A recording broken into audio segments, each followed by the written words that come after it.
children of the night. What music they make. They're all gonna laugh at you! They're coming to get you, Barbara. What's up? I'm not gonna hurt you. I'm just gonna bash you a bit.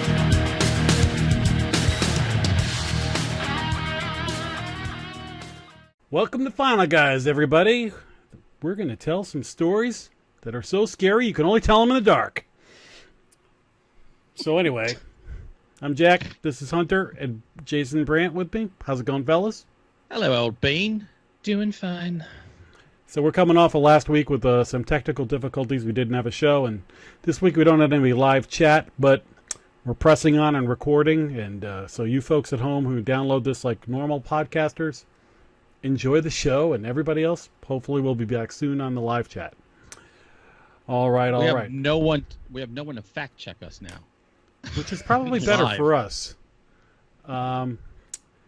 So, like I said, our featured movie tonight is Scary Stories to Tell in the Dark. Did everybody get to the movie theater and do their homework this past week?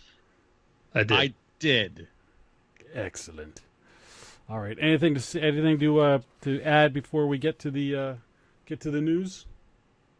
I mean, I am upset that we're not doing The Haunting of Sharon Tate, but I'm glad that we've pushed it to next week. Listen, I do not want to miss that one, so I'm very excited that we're doing it next week. I may have to watch it again. I think I've forgotten things already. So what? Who cares? Save it for next week. I wanted to talk about it last week, but I did go to Scares the Care, I guess 2 weeks ago almost now. Oh, yeah. It was my first time down there, and God, what a cool convention that is. I'm definitely going to go every year from now on.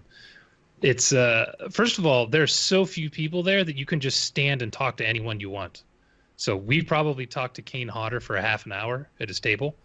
There's just no one behind you, so it's not a big deal. Dude, that's a bad sign because normally Scares is packed. You may have gone to the last. Like throughout the day, well, I'm particularly talking about Friday.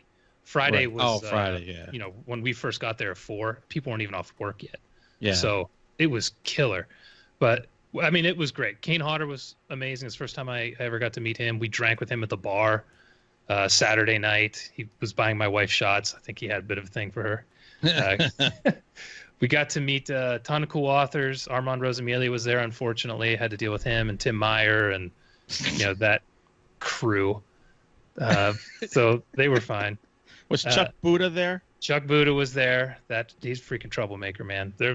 That whole clan was there. Summer Cannon was there. They were they're what you expect. Yeah. What's the best thing that Kane Hodder? Any good stories? Yeah, we talked to him about some stunts he did. He was talking to us about his documentary, which is really good. Just all kinds of shit. I mean, you name it. We talked for a long time, man. It was just anything we wanted. And then he was asking us all kinds of questions if we ever did like cocaine and shit. Like it got real crazy. I mean, if anyone ever used to go to like the Horrifying convention down in Gettysburg, when that ended, there was a little lag and this came back. So it's that same vibe that they used to do. Like it's a awesome. smaller convention. Yeah. Yeah, this was amazing. I mean, I talked to Paul Tremblay for a long time. He's a great author. I got to talk to Josh Mallerman, who wrote Bird Box, for probably a half an hour or longer. We met him at the bar too. Just all kinds of stuff. I talked to Joe Bob Briggs for a long time. Ooh. Yes, three different times actually. So did you put a book over your crotch so we couldn't see the tent pole? Not the first time. It was just there.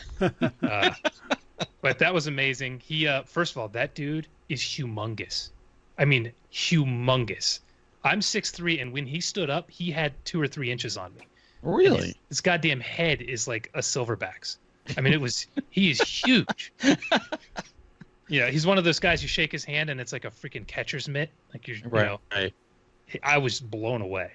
So it was great. Everyone was super humble and nice. That's funny. I just listened to the Shockwaves that he was on from a while back. I had a long drive this weekend, and he's just a fascinating guy. When you're listening to him out of character, and he was just talking about the whole Shudder experience and how they kept calling him back. Oh, we want to do it again. Do you want to do anything different? Nope, same thing. Just do it. He's like, really? Yeah, yeah. He was fascinating. That's the best way to put it. The character you see on the show seems to be him, just more animated. Mm-hmm. So in the first 10 minutes we're talking to him, he was going on a rant about his flight in there. Apparently he was on a plane for 10 hours instead of 2 because they were just taxiing and shit. And so it was interesting. He's a very low-key guy, but he basically just says the same shit. Good. So, and most importantly, is Joe Bob or Kane Hodder a new Final Guys fan? Are we talking to them right now? I did not ask, but I think I have an inside track on it because of this. So it was cool. I got some pictures I've been posting on Twitter of all these people, but I'm trying to think of all the shit I talked to Joe Bob about. I mean, there was a ton, but super cool guy. We got to meet Keith. Oh God, my brain's not working. Partridge. The Thing, They Live. Why is my brain? Oh, Keith David. Keith David, yeah. We got to meet him. Oh, Not nice. super interested in the convention, seemingly. Wilford Brimley showed up for a little while, so that was great. Good God. Yeah, How's the diabetes? he's looked better. I want to come back in. I don't want to be out here anymore. I'm fine. He was also disinterested in being there, but Oh, come on. I think I saw a picture of Tim Meyer with Wilford Brimley, and it was hard to recognize Wilford Brimley. I knew it was Tim Meyer. That's Yeah. like when we saw Lou Gossett Jr. Oh. We were like, what? He was a mess. So anyway, I'm going every year from now on. I absolutely freaking loved it. So if you guys Jason. should come down sometime. I mean, it's Next year, I went to the first 2 years of it. How about next year, Jason? You and I go and we get a table together. I'll hold you to that. And we'll sell our shit, and then we'll take turns just wandering around. I was gonna say that'll pretty much be what it is. I'll just leave my table. That's what I did. Both We can make it a times. Final Guys God. table. We could. They're great shows and everything. We went to Joe Bob's show, which is about 2.5 hours long of hilarity. We did all kinds of shit. So it's by far my favorite convention that I've been to. Yeah. Just because it's so small. It's great. Awesome. All right, I'm done.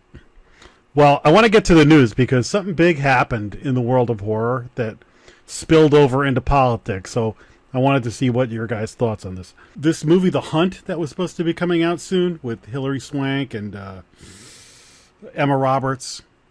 About Oh yeah. rich liberals who are hunting like lower class Trump supporters. Yeah, the most dangerous game. Most dangerous game, but usually it's the conservatives who are the hunters and the liberals who are the victims. They flipped it, and now Universal has canceled the movie for the foreseeable future. There was some tweets from Trump that I think affected that decision. Come on. Now, in light of the recent shootings, so I wanted to get your guys' thoughts on this. I think my first thought was I can understand delaying a movie directly after a bunch of stuff like that happened, but it was a little concerning to me to just fully cancel it because the word censorship starts to creep its way into the conversation. Yeah. I have zero respect when this shit happens. It's a movie, for Christ's sake. If you don't like what it's about, don't go watch it. Should we not have I Spit on Your Grave because people have been raped? Like, I don't understand. It's just stupid. It drives me crazy. And it's censorship like you're talking about, and I fucking hate it. And just because the blowhard chief tweeted something too, I mean, come on. This stuff blows over. It's like a fart in the wind. Yeah. Although I will say, when you're watching, and not to get, I don't want to turn this show into Bill Maher's HBO show, but you hear people on one side and the other talking about, oh, guns and guns and guns, or mental health and mental health and mental health, and nobody's doing anything about anything. But all I really see is a real rift in our society where you're either on this side or you're on this side, and nobody talks to each other anymore, and you're demonized for being one or the other. And I'm like, okay, was that movie going to continue to demonize people, or was this something that was going to be able to start a conversation to maybe? Do you think it would start the healing? Hillary Swank brought Maybe. the country I don't back know. together again. I don't know. That's the only thing I don't want is something else to divide people. Again, I don't want to censor anything, and I don't think one movie is going to make a difference here or there. But You might be onto something. I mean, in the 90s, Surviving the Game with Ice-T just yes, calmed everything down. I mean, all political turmoil just stopped. that was the first thing my buddy wrote on Facebook. He goes, If you guys think this is something, just go watch this movie. Because look this up. That movie would never get made today. Oh my God. I think my favorite scene in that is when Gary Busey's talking about killing his dog with his bare hands in a very animated fashion. What was that Run DMC movie? Was it Tougher Than Leather? I think that was the movie. I remember when it played in Hawthorne, New York, and we went to the movie theater, and Hawthorne's just so you know, it's a very lily white town. And when we go there, the town's gotten remarkably a few shades darker, right? At least in the movie theater at that moment. And it's full of Run DMC fans. After the movie ends, they're coming out, and you see a swarm of white dudes with lacrosse sticks and hockey sticks come swarming into the place. And it was an all-out brawl in the parking lot. Wow. I was like, wow. Let's get in the car, honey. Let's get out of here. I don't have a dog in this fight. I don't think I knew that there was a Run DMC movie. Yeah, I think it's Tougher Than Leather. I'm the king of rock. There is none higher. Mary, Mary, why you bugging? All right, well, let's move on to some more fun news. This was breaking news last week, but we didn't do a show last week, so I definitely wanted to talk about it. I'm sure you guys heard, but perhaps you didn't. Adam Wingard is producing a Event Horizon TV show for Amazon. Yeah. What do you think? I mean, we know everything is being turned into a series. We also know that sometimes, like Haunting of Hill House, it turns out to be brilliant, and then other times, why bother? Yeah, I don't know if you could stretch that out for a whole series. Maybe if you go to the original ship that they go looking for, maybe if you show that and then I don't know. But it would have concerned me more being on Amazon because that's a gory movie that they actually censored some. So I was a little concerned about how far they might push the gore on a show like that. But after watching The Boys, Amazon doesn't give a shit about gore. They're like, bring it on. So I'm pretty excited. I actually think, while I know this movie is dear to all three of us, I don't think this is a bad one to take a stab at, because I feel like this might be one that people aren't so much revisiting, or younger horror fans are discovering, or I don't know how it has aged for a younger, newer audience. So this might be something that reintroduces it and gets people to go back and watch the original. So this one, while it holds a high place for me, I'm okay with seeing what they can do with it. Yeah, I'm with you. It's a fun movie, but I don't know that it's a great movie. Even though it's one I go back and revisit, you really see the holes every time you watch it. Yeah, but it's still fun. Now, Wingard is doing Godzilla vs. Kong. He did The Guest. He did You're Next. He did the Blair Witch reboot, which I didn't like. Death Note. So he's got a pretty interesting resume. So it's, I don't like everything on that resume, but there's some really good stuff on there. Like You're Next. He's getting work. You're Next, I love. I could watch that every day. Yeah. Yeah, I'm looking forward to that. All right. The last piece of news I have is also concerning a new Amazon series. Simon Pegg and Nick Frost are coming back doing a ghost hunter TV show called Truth Seekers. No, it's not like a real ghost hunting. They're playing ghost hunters in a fictional story.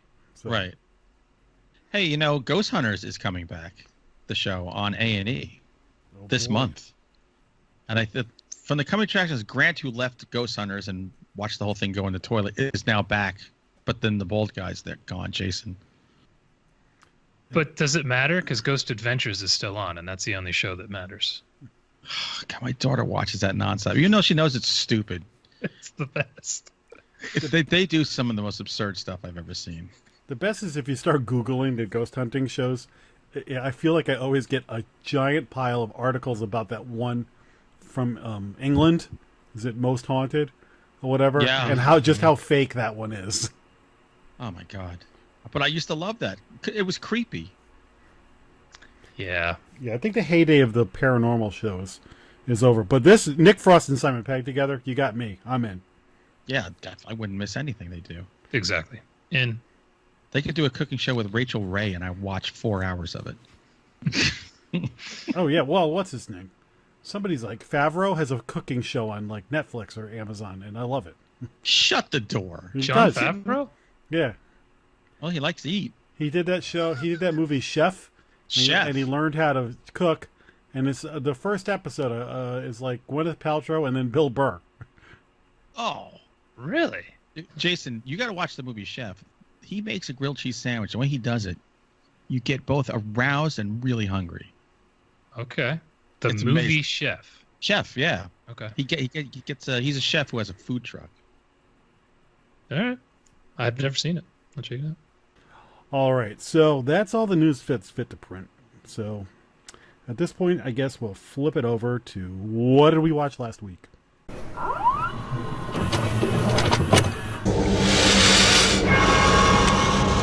We have such sights to show you.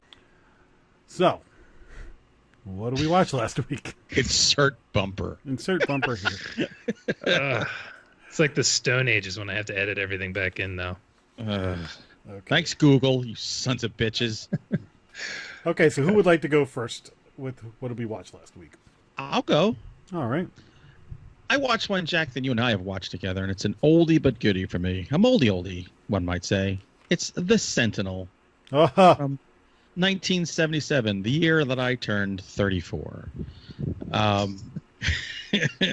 They don't make movies like this anymore, where it's a cavalcade of stars, both old and young. I mean, everybody is in this movie. It is about a woman who's a fashion model, and she gets this brownstone in Brooklyn. And she moves on in, and it's just full of weird people. Burgess Meredith with a parakeet on his shoulder, and Beverly D'Angelo as a lesbian ballerina, and Sylvia Miles, so they're lesbian ballerinas together. So she keeps having Chris Sarandon in that movie? Chris Sarandon. He plays her boyfriend. Jeff Goldblum is the photographer. Christopher Walken's in it. Eli Wallach is in it. It's just, like I said, they don't make movies like this anymore. And if you ever wanted to see Sylvia Miles naked, because like if you didn't get enough in the Funhouse when she was the gypsy fortune teller, this is going to satisfy your Sylvia Miles nudity quota. I adore this movie. I can watch. This is another one I can watch. Jose Ferrer is in it. Ava Gardner, Deborah Raffin, Jerry Orbach, Martin Balsam. I mean, you name it. Burgess Meredith is a wacko in that movie. He is phenomenal. The best part is it's this poor waifish kind of woman in this brownstone with it's a cavalcade of weirdos knocking on her door and asking her to come to their apartment, and it just gets weirder and weirder until you find out exactly what the brownstone is and what she's destined to be. And then it gets downright ball cringing scary. I mean, Ball cringing. if you didn't have enough wrinkles in your sack, this will put more. Because when the third act hits and she's zipping all through this house and there are things popping out everywhere, it's no jump scares, it's quiet stuff. It's just weird stuff coming out of dark corners. Excellent movie, and I suspect it's every brownstone in Brooklyn is exactly a Sentinel house, which is why I'll never live there. I haven't seen that in a while now. Yeah, that's one of those. I got to get it on Blu-ray. I still have a crappy transfer DVD. Excellent. What do you got, Jason? I watched a movie. My 90s stretch continues for some reason. Wow. I think because I'm finding all of these uploaded to Amazon.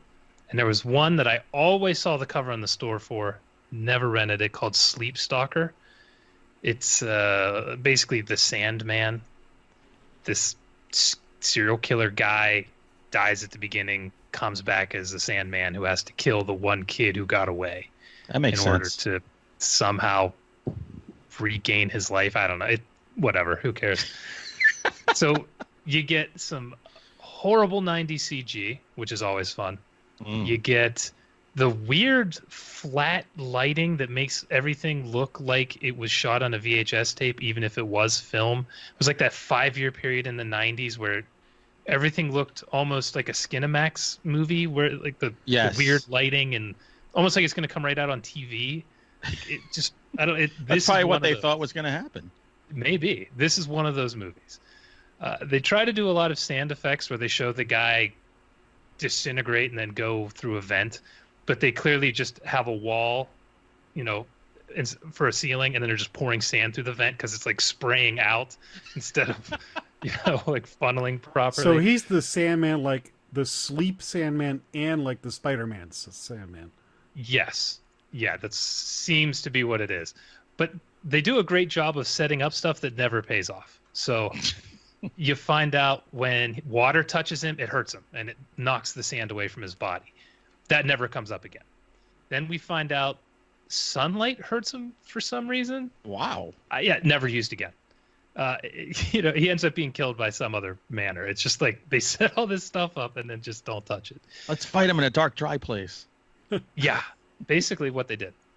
Was this good? No. But it's kind of fun to check these movies out, the ones I just never got around to renting back in the day. This is one of them. Amazon Prime. I don't think anyone got around to this damn. I'd never even heard of this thing. I've heard of it. Ooh, Yeah. I've heard of Sleepwalkers. Is that the cat one? The Stephen King? Yeah, McGarris movie. Yeah. That movie was on HBO or whatever cable channel back in when I first got it or something, like 24 hours a day. That's a good movie. A little incest in that one too. That's creepy. So I have one that I went back to in my childhood to watch, but I'm going to save that for my second movie, because the other thing I was trying to accomplish was get some of the 2019 movies that I haven't seen yet under my belt. So I finally watched The Hole in the Ground. Good man. Which I will synopsize as saying it's kind of Invasion of the Body Snatchers meets The Babadook. Yeah, that's a good comparison right Sure. there. And I think it's a pretty good movie.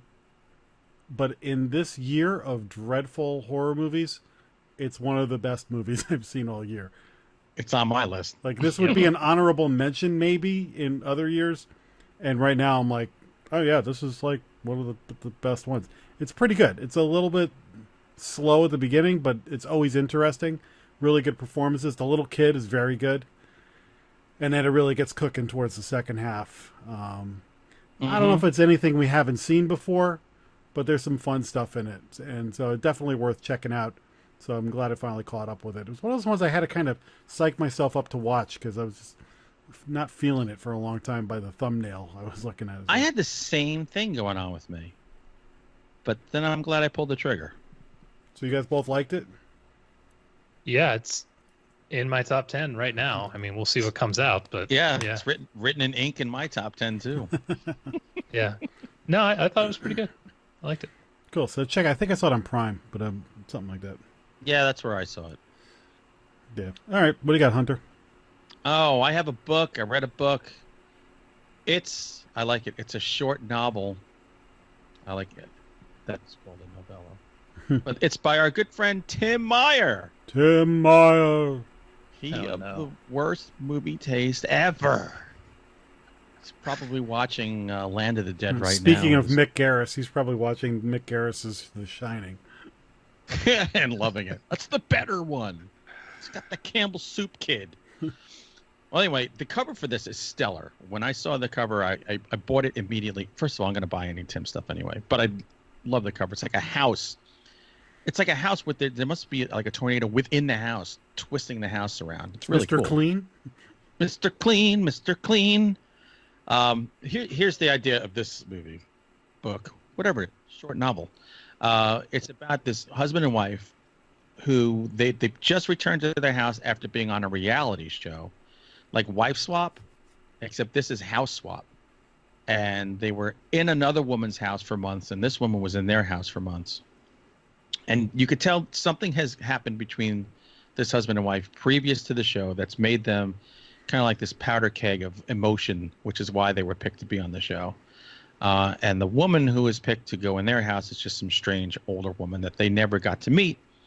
But as soon as they get in the house, Angela, who is the woman, senses something is amiss in her house. Everything looks the way it should look, but like the feelings are off. She's having these weird hallucinatory dreams and stuff.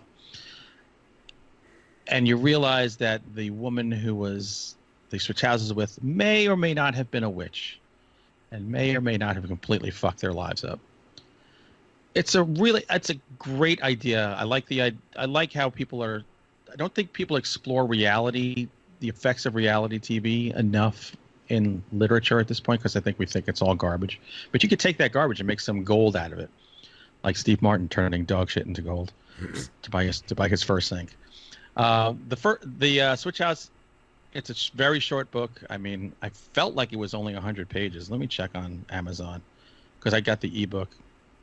It says, you know, ever notice this, Jason? It'll say like print length 187 pages, and you know it's maybe 100. Mm-hmm. Pretty much everything. Yeah. So, excellent novella. You know, you got time to squeeze it in before summer's over, or if you want to save it for Horror-tober, perfect one to save for in there. Again, Tim Meyer, he just gets better and better, man. Kill Hill Carnage, The Switch House. I don't know what's next for that brother. I completely forgot to buy one of his books at Scares. Mother effer. I talked to him multiple times, and I was always like, yeah, I'll get it my next time through because I didn't want to carry it with me. And then there just was never a next time through. Wow. Yeah, I'm good. That's all right. Good guy. I avoid buying his books that way, too. Tim, All right. I'm your fan here, man. A The whole lot. quick warning here. Well, I guess it depends on your perspective. Don't watch the movie In Darkness. Somebody had told me it was a horror-ish thing. It's not. It's a thriller, a mystery thriller with Natalie Dormer. Not a horror movie. Give it a pass if that's why you're watching it. Oh, I saw it. She does get naked in it twice. So I'm watching it. there is that. Jack is leaving the show now. It's a slow burn thriller. Pass on that. All right. So on your recommendation, Jack, I got to watch The Boys. I'm assuming we'll probably do a whole episode on this at some point, so I'm not going to talk about it too much. But man, were you right? This was freaking amazing. I couldn't believe how gory it was, how screwed up it was, the violence, the dirty humor, the language. I mean, this was nasty. And I kept seeing the name Eric Kripke pop up as the showrunner. I'm like, what the hell do I know that guy from? That's the guy who created Supernatural and ran the first 5 seasons, which are great seasons. So imagine, I don't want to say Supernatural's tone, but imagine if they gave Supernatural a whole ton of gore and not give a shit attitude. And Rated R. Rated R Supernatural with superheroes. I have a feeling I have homework coming up. It's basically a complete deconstruction of the superhero movies. So if you don't like them like you'll probably love this. It's the exact opposite of what Marvel's doing. And it completely works. No, I am interested in this now. There are everybody's saying how good it is. There's so many moments where you're like, oh, they're going there. Oh my God. I didn't think they were going to go there. And they go there. Yeah. All right. When you think, oh, they wouldn't do that. They're going to do it. I'm hoping when I start it, I'll breeze through it. I have not finished Stranger Things yet. Wow. I just don't care. I'm not liking the season at all, so I don't care how it ends. How far did you get? 6 episodes, maybe? Oh, wow. Yeah. I was fully in by then. Yeah, I'm almost done. Well, The Boys. Check it out. I'm so happy to hear you like that, because in my office, every day somebody will trickle in and be like, oh, I finally finished The Boys. And we just have... Everybody gathers around and we have the same conversation over and over again about how much we all loved it. Better watch out who you say that in front of. I will say I was looking up when the second season was coming out. Apparently they're already filming it. Yeah. And Eric Kripke is saying that the gore is pumped up significantly more in the second season. So I'm interested. I love gore. Listen, the Aquaman character alone in that show is worth the price of admission. Because some of the places that guy goes is freaking laugh out loud funny. There's a scene with the dolphin that has to be seen. Yes. All right. I'm going to start this soon. All right. Well, like you were saying, you're going through 90s movies that you haven't seen. I've been kind of searching out movies from like the 70s that either I haven't seen or that I saw as a kid, like when I saw Let's Scare Jessica to Death, and watching it now and these movies have made an impact on me. I'm really having fun tracking them down and watching them and realizing that some of these movies, they may not be the best movies in the world, but when I was like 7, I watched it and when you're a kid and there's like a movie on TV, you probably don't even watch the whole thing. You come in, your parents are watching it, you watched part of it, you fell asleep, you woke back up, you changed the channel, watched Happy Days and went back to it or whatever. But there's always that one or two scenes that stick with you for the rest of your life. I was thinking about this, and Hunter, I've talked about this movie with you before. I went to YouTube and found this movie. It's called Satan's Triangle. It was a TV movie on ABC from 1975. And it has Doug McClure, Kim Novak, what the heck's the guy's name? Michael, is it Conrad? The guy from Hill Street Blues, the big, like, older dude. Oh, who used to do the debriefing in the morning? Yes. And let's be careful out there. There's a like a Spanish-speaking priest in it who's one of the main characters. And I'm looking at this guy, and I'm like, well, I know another Hispanic priest from back then. The Flying Nun had a priest very similar to this. So I go to IMDb. Turns out, same guy, playing a much different character, but both, like, basically it was like the guy from The Flying Nun in his same outfit on a boat in the middle of the Bermuda Triangle. So this was funny because the ending of this movie has a very iconic scene of two people in the water, and somebody's waving to a boat. That's like if you Google this movie, that's what you see. And so, like, again, I just remember like flashes of it as a kid, and like, you know, Hunter, you're huge on Bigfoot. I was huge on the Bermuda Triangle because of this movie, and it was. I always liked the occult side of it more than like the UFO side. I was always like, what? Is there curses? Is there something paranormal going on there? You know, then it was like, well, probably there's UFOs too. It's the greatest place ever. So watching it now as an adult, it was funny because, you know, it's made for TV. So it was so funny how long they took. If somebody, like, they're lowering a basket from a helicopter to the boat, they show the entire process. They're 70s movies. Yeah. They're in a storm. It's basically a blue sky with a piece of cotton over the lens. A lot of stuff like that. That was just kind of funny. But again, like, I remember watching this with my dad, and I saw him the other day, and I said, do you remember that movie? And he's looking at me like, I can't believe the stuff you remember. My son's a loser. Yeah. So that was fun. So that was I actually watched that on YouTube and had a good time. And it just got me thinking about how many of those movies, like Don't Be Afraid of the Dark. I got to go track that one down. I just remember certain scenes from it that made such impact. It's funny to go back now and watch, like, how long it takes to get to those, or the good scenes, the bad scenes. It was a lot of fun. What was that movie around the same time with the big killer turtle, or the turtle that would help that woman out in the water? It was like Jacqueline Bisset or somebody was in it. I do not know what you're talking about. My friend Norm will know the name of that movie. But yeah, there was a movie with this. They played it for serious. It wasn't like Gamera. Wow. Yeah, I gotta find out. Gotta look that one up. Yeah. Is Satan's Triangle, does that have a kind of a twist ending to it? Yes. Okay, I have seen that. When I was looking it up, thinking, man, why is this so familiar? Yeah, okay, I've seen that somehow. The best part of the whole thing is these two helicopter rescue guys go out to this boat, and everybody on the boat is dead except Kim Novak. Doug McClure goes down to the boat. The weather gets bad, so the other guy takes off with the helicopter and will come back tomorrow. So now Doug McClure is like going through the scene of with her, trying to calm her down. Then they like end up banging. Well, everyone bangs Doug McClure. It was awesome. Like, it was just so funny. And then, yes, there's a great twist ending at the end of it. Okay, I do remember that movie.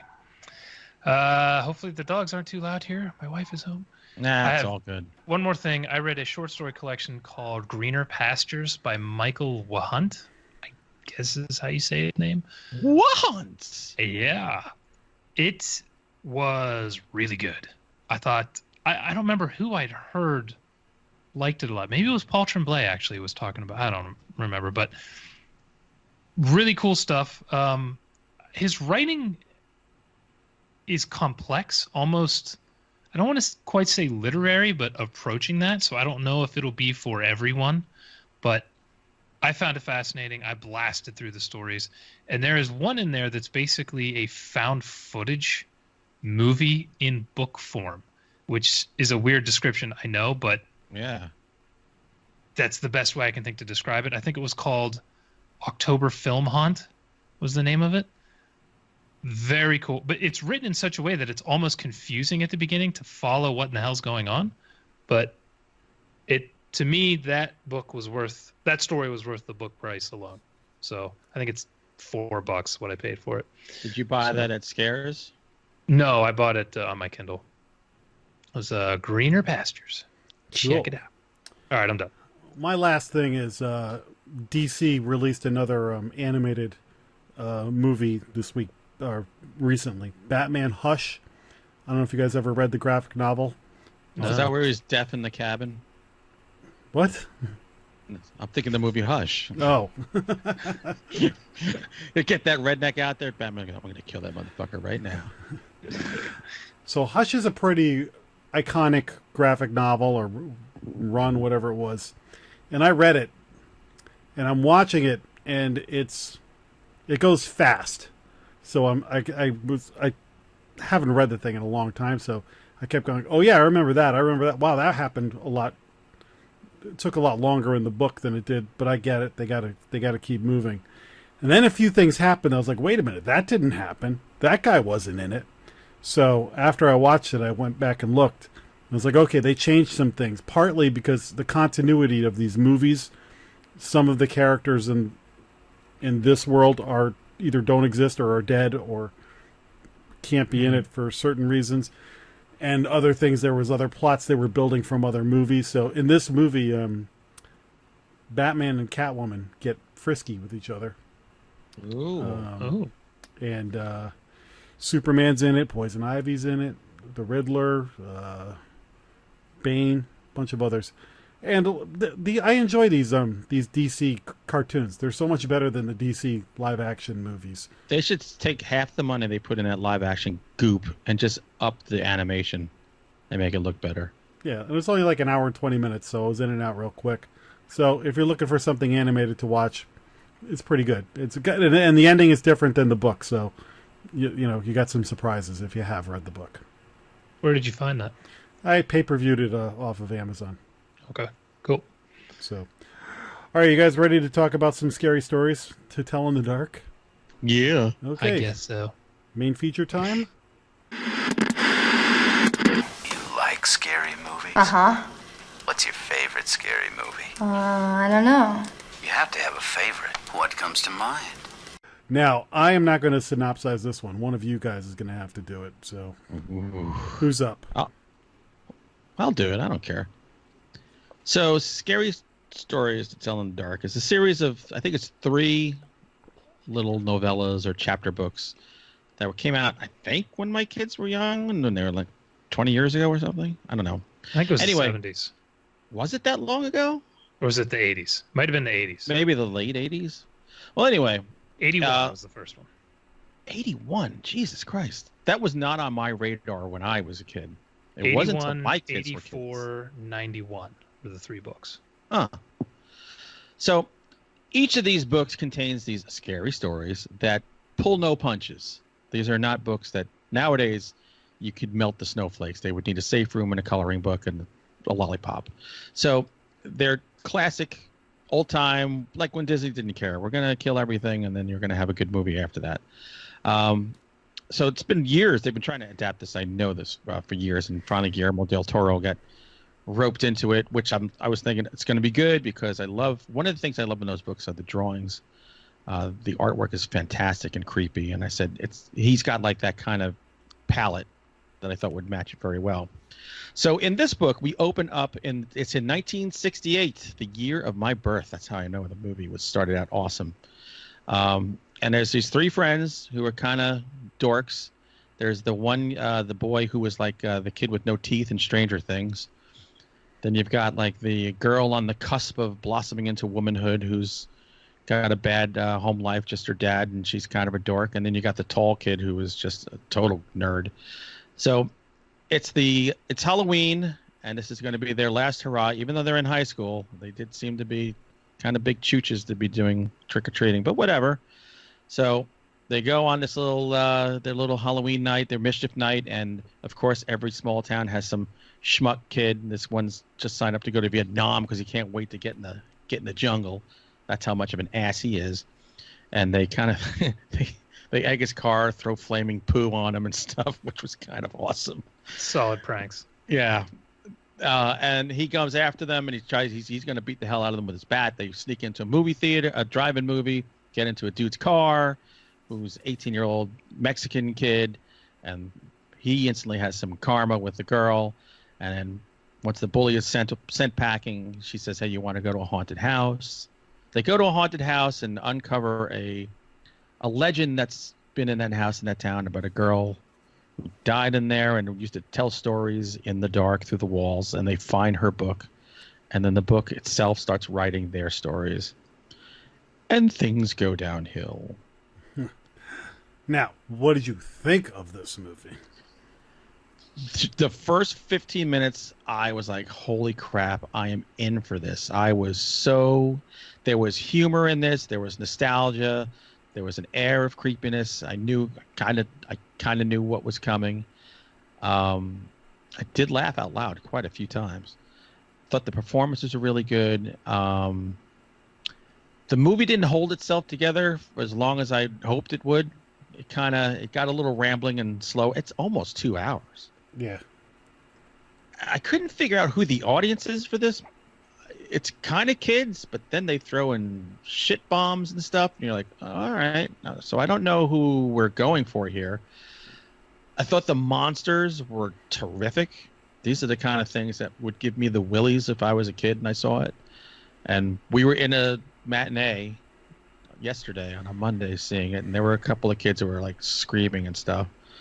So I guess in that way it was very effective. But I thought it was kind of too long. It just didn't. My attention was waxing and waning throughout the entire movie. How about you, Jason? What did you think? I liked it. I didn't love it. My biggest thing too was I wanted it to be scarier than it was.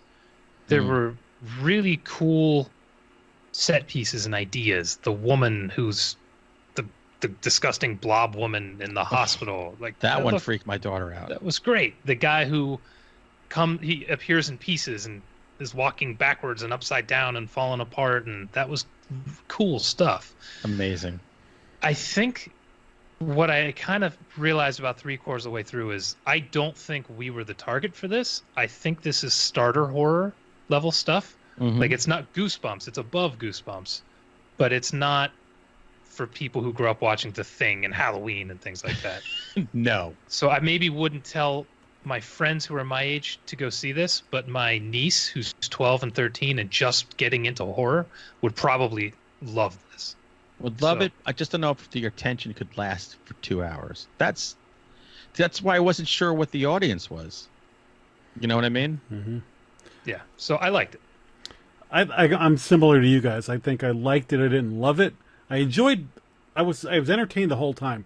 Definitely felt like towards the end they were dragging to the finish line. I think it was starting to get weighted down by the very predictable haunted house movie tropes that were popping up towards the end. And I don't think tropes to us, but new to young kids. Yeah. And the framing device, they went with it's one story that sneaks 3 or 4 of the scary stories into it, instead of it being like a regular anthology where there's like a framing thing and then they dive into separate stories. This was more like Trick or Treat or something like that, but not to more of an extent where, okay, now we need to do the blob woman story, so that's where the plot's going to take us to do that thing. And I wonder if the people who read the books were getting all fired up. They're like, okay, here we go. Spider part's coming up. Whereas we were watching it going, oh, where's this going? Oh, what's that? Okay. Cool monsters. Were you as shocked as I was that Scarecrow came to life? Did not see that coming. By the way, Gil Bellows, who played the police chief, Is that all he does? I have seen him in that same uniform in about 5 movies over the past few years. That's why he gets the part. I already got the outfit.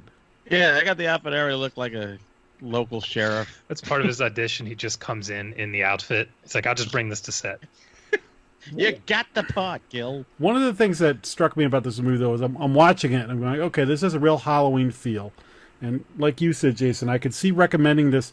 The seasoned horror fan isn't going to seek this out, but their kids or their friends or whatever, this is good for younger people who are getting started, or non-horror people that want to watch something spooky for Halloween. This will be something good for them, but it doesn't have the charm that like a Hocus Pocus has. Hocus Pocus is like really funny in some parts, and it's kind of real serious and like little spurts to just keep it moving. And there's a great tone to that movie that just, it's more fun.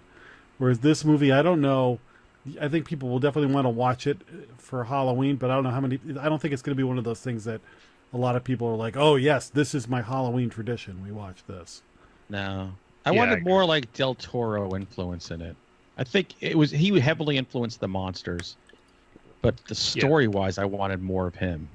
I wanted it to be a little darker, and I don't know if that's because the trailers looked incredibly intense and dark, and what we got was more of a Goosebumps vibe for some of the movie because the kids were so much younger. I don't know. I kept watching thinking, man, I wish this was just a little scarier, just a little more intense. But at the same time, I wasn't like bored out of my mind thinking this is crap. Like, I was liking it. It just never quite hit the level I was hoping for. Did you guys get the free Night Reader light? No. Oh, we each got one. It has scary stories to tell in the dark. So when we walk in, we're thinking, oh, are they going to have like little books, like stories, and you read them by light? Like, will there be breaks in the movie? Did William Castle make this movie? But no, it was just to take home to read in the dark. You know, one thing I liked about the movie, for the most part, there was stakes, because some people die in it. Yes. Yeah. Which I did not expect to happen. But maybe not. We can get into that into spoilers. But even still, not if everybody didn't die, some people did. So I kind of liked that, because it's like, oh, this isn't one of those, oh, okay, it's all over and it was just a dream, or the monster's dead so everybody reappears kind of ending. Like, there was some permanence to it. That pretty girl got that big scar on her face. That's never going away. I'm glad you brought that up, because I think that was part of my problem with the intensity of the movie, is I kept expecting them to just retcon everything. You know, to just, we figured out the secret of the book, or we did this, or whatever. Yeah. So you'd see somebody go down, and I'm like, doesn't matter. You know, like they'll be back. They're going to fix it. So I think that actually might have weighed on me throughout the movie. Did you like the characters? There was the one thing that the Mexican kid and the sheriff especially, they had this whole racism thing. Or how about having his car tagged with wetback? Yeah, Jesus. Yeah, I was like my daughter thought it was extreme. I'm like, that's 68. Could have been way worse. Did we need that in this movie? But why were they doing that? I don't know I don't know. And doing a stance on Vietnam, too. There were like some big issues thrown in here. Well, you know, my niece, when she goes to see it, it's going to be like, oh, yeah, the Vietnam stuff. Yeah, I know what that's about. Yeah, there were some odd choices there. Yeah, I don't know. But, you know, the director is the same guy that did Troll Hunter and Autopsy of Jane Doe. So the guy knows how to make really good stuff. And he does. I don't think this reached that level, but I visually I like the way he made everything look too, and just the guy knows how to shoot a movie. Yeah, I think when we get into spoilers, we can talk a little bit more specifically about some of the monsters and scenes. So, look, early I had in my head, I was like, oh, I wish I had my book. This is going in my book. This is going in top 10. And then by the end, I'm like, I don't need the book. But I enjoyed it. You know what I mean? Yeah. This movie could be top 10 because the year is so lousy. I have confidence. What's the next? What's that big one coming back with Samara Weaving? Oh, that looks good. Hide and Seek or something? I have no idea. Something like that. Yeah, it's like Yeah. Ready or Not. Ready or Not. Jason, this is the movie I want to see probably more than anything. How do I not know what this is? How have you not seen Coming Attractions? Did you guys see the Coming Attractions for the new Zombieland movie? Yes. It didn't play in front of mine, but I did see it. We've got Zombieland, It, Ready or Not. We were gonna have The Hunt, not anymore. Yeah. This showed a new trailer of it that I hadn't seen. That seems to give everything away. Yeah. Ready or Not comes out for next weekend. Not this Yeah. coming weekend, but the week. I've never even heard of this. Yeah. Oh damn! I don't think I'm gonna be around that to talk about it with you guys. Uh-oh. Who knows if we'll be doing a show anyway at the rate the tech stuff's going. It'll just be a blog. So it sounds like we all would recommend this for like a rental or like a Halloween party. Yeah. And anyone under 16, maybe? You got somebody who's trying to get into horror. Take them to this. This is a good starter horror. So I like think. 10 to 16-year-olds. Yeah, Sure. 7 to 16. I think if you're in college, It's at my house. if you're in college with a bunch of people in a dorm, a lot who aren't into scary movies, you could put this on and have that Halloween vibe that you wanted. It's far scariest shit going on in that dorm. Yes. Okay, with that, it's time for spoiler alert. Spoiler bell has been rung. I would laugh if the little clapper fell right out. Like it would just be apropos of everything. It would fit. The bell works. So, the monsters. I didn't want to get too much into the monsters till we got the spoilers. But I think that monster that fell apart and reassembled himself was really cool. He was amazing. It's one of my favorite monsters of many years. Loved it. Like he's unstoppable. Yeah, when he's pushing through the bars and his skull cracks, that is amazing. And that was screaming screaming at the top of his lungs. Yeah. Or when they pinned him against that truck and he just said, I'll just let all my pieces fall apart. Yeah. And so he kills the sheriff, who had nothing to do with the book. Yeah, that's but true. Was he punishing the sheriff for being a racist? Oh, maybe. There we go. Because the only two people... So, at the end of the movie, they leave it open that the two dorky friends who got killed might be salvageable. But the bully there's a guy, sequel that's not going to be made. Right? The bully guy got stabbed with a pitchfork and was like spitting up hay. And the sheriff his head was spun around. Yeah, they're done. So even if the other two come back, they're dead. The other thing I really liked was the toe. That whole... that story I remembered from the books. Yeah, I remembered it when it was called The Golden Arm that Mark Yes. Twain used to do. But same thing. Where is my golden arm? Yeah. But I love that he ate the toe. Oh, that stew was like, pretty dude, disgusting. could you take a bigger bite of stew? Like, Jesus, that toe was as big as my wrist. Yeah. Like, that didn't come of an old woman. No. He thought it was Franks and beans, and he was like, oh, there's a nice big Frank. Franks and beans! I thought, actually, all the stories were pretty good. The main wrap around it, I thought, was maybe the weakest part. Yes. So the Scarecrow one was pretty good, but when he has the straw coming out of him stuff, that was great. I love that. And then we get back to the main characters. I'm like, Yeah, that's why I wanted more stories and more monsters. Yeah. It wasn't a single one of those stories I didn't think was solid. And that's why when you got towards the end of the movie and it started turning more into them solving the mystery. When they went to that blind woman's house, that's kind of where it really dipped. Yeah, that was really dumb. I'd actually forgot about that till you mentioned. And quite possibly racist. And the daughter of just like lets these children into her house to... Her mother's sitting there blind and trembling. Yeah, let these 3 teenagers come in and harass you. She apparently couldn't even speak when they first got there. Right. Why would you let these kids in? What did she think the end game was? Now, spiders can give me the willies, and the spider scene in this, I thought, took its foot off the gas. Like, right when it really could have gotten creepy. By shutting out the light? They shut out the light, but then they didn't really show much. You just kind of got spiders on the wall and stuff like that. I felt like they could have went pedal to the metal with that scene and made a really unnerving spider scene. And instead they kind of pulled back, maybe because it's a kid's movie. Because if you watch something like Eight-Legged Freaks even, there's much scarier spider stuff in that than... By the way, there was a continuity error because when she's looking in the mirror, she's got this big protruding zit that almost looks like part of a thumb. When she gets to the bathroom, it's smooth and it's just this lump that's her whole cheek. It was changing very rapidly. I guess it was. Yeah, that scene. I almost wonder if they chopped it up, because of ratings, or they were just like, this is too much. I don't know, because I expected that to be the best one, and it was probably the weakest. Yeah. Well, we all knew it was going to happen. They should have called Dr. Pimple Popper.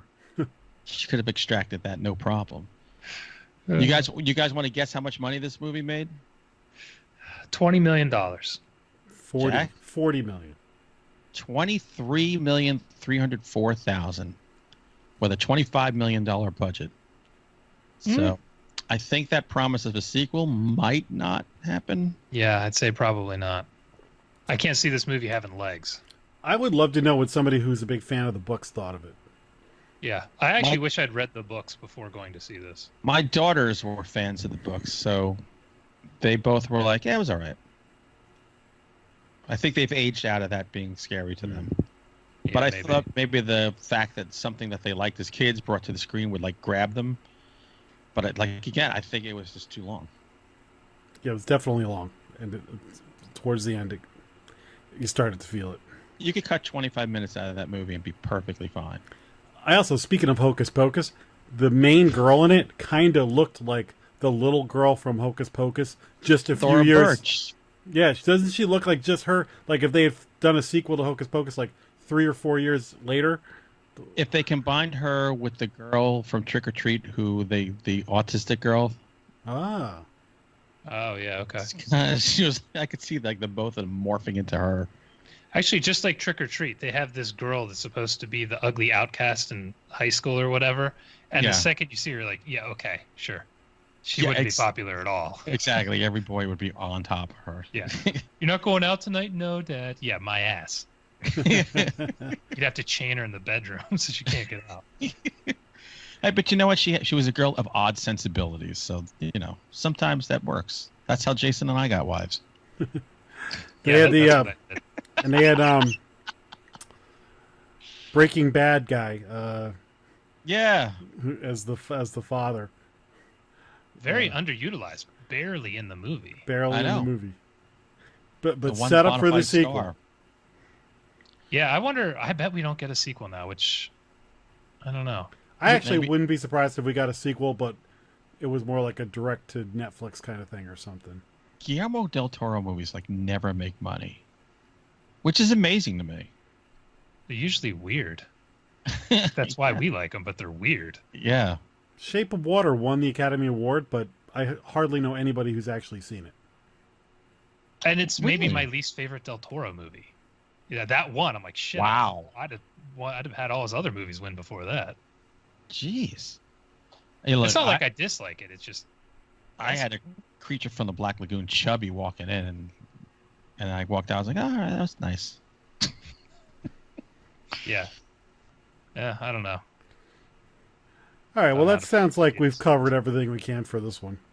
Yeah, we're done. So I want to write scary stories to tell in the dark. Listen, next week is the creme de la creme. We're going to go back. Crap de la crap. Talk about the instant classic known as The Haunting of Sharon Tate. I can't wait to watch it. I will do my best to get all our shit fixed for next week because I think it's going to be a fun episode. I might have to get some beer for that discussion. I think drinking's required for that one. Might be. All right, so everybody, thanks for listening, and we'll see you next time on Final Guys. Bye. Bye.